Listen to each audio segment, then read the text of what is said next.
Hey, what's going on, everybody? Welcome back to the channel. Today on this episode, I just wanted to real quick answer a question from a viewer. His name is Mark Miller, and he asks, just got a bunch of Evo type chatterbaits. What type line should I use? Can I use braid? So first off, thank you so much, Mark, for being a viewer and for asking that question. It's a really good question. And you know, my answer varies a little bit. I honestly think that the line selection for a chatterbait for most situations, because most of the time with a chatterbait, you're fishing at shallow, 2 to 5 foot of water around, vegetation and dirty water. So it's not like you have to think about the line all that much. You just want a line that is strong, is going to allow you to get the bait down to the depth that you want, and is going to have very little stretch so that you can free the bait of whatever type of grass it gets tangled in. And braid does a really good job with all of those things, but I really don't like to use braid with my chatterbaits, so that's my personal preference. I really like to use heavier fluorocarbon lines, so I use anywhere from 15 to 20 pound test fluorocarbon most of the time. I like to use just a inexpensive fluorocarbon like Seaguar Red Label. That's like my go-to for my chatterbait fishing if I'm fishing shallow.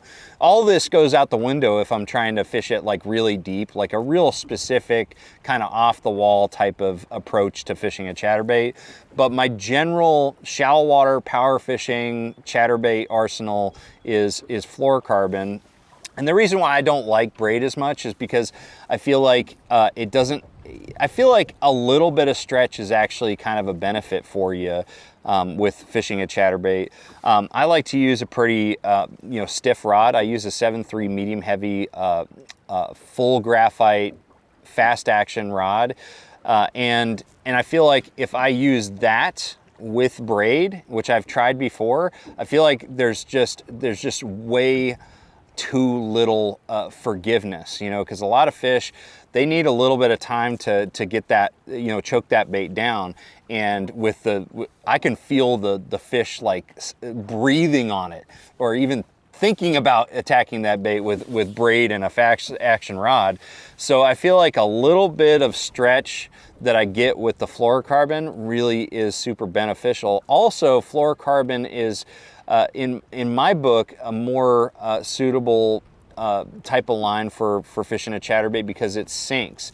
And so if I wanted it to go a little bit deeper, I feel like fluorocarbon allows me to slow down the retrieve or do whatever I need to do, change the angle that I'm holding the rod to get that bait down a little bit deeper because it doesn't want to float back up. Of course, that's a little bit of a factor because if you're fishing really shallow, you can change the degree of your rod and be just fine. I really think that the biggest factor when it comes to fishing the chatterbait, and the reason why I don't like the braid, is because it just doesn't have any stretch at all. And I think that a little bit of stretch goes a long way with fishing a chatterbait and just getting good hook sets and not overreacting to fish when you feel that strike. So that's my personal preference, but I encourage you to experiment with both braid and fluorocarbon and find the one that works for you. Real quick, I'm going to give you exactly the tackle that I use just so you can kind of replicate that and see if you like it. Again, I like to use that 7.3 medium heavy full graphite Versa Series rod from Fitzgerald. 20 pound test Seaguar Red Label on here today, which is pretty common for me. And then I use a 7.2 to 1 gear ratio reel, which I think is really important. A lot of guys like a slower gear ratio reel. I think that a 7.2 to 1 is like perfect middle of the road type of gear ratio. So that is the setup for my chatterbait fishing, and I just personally prefer fluorocarbon. So thank you for the question, Mark, and if you have any more questions, make sure you drop a comment below. Thank you guys for watching. Make sure you like, share, subscribe. I'm going to see you out on the water. Trust the process.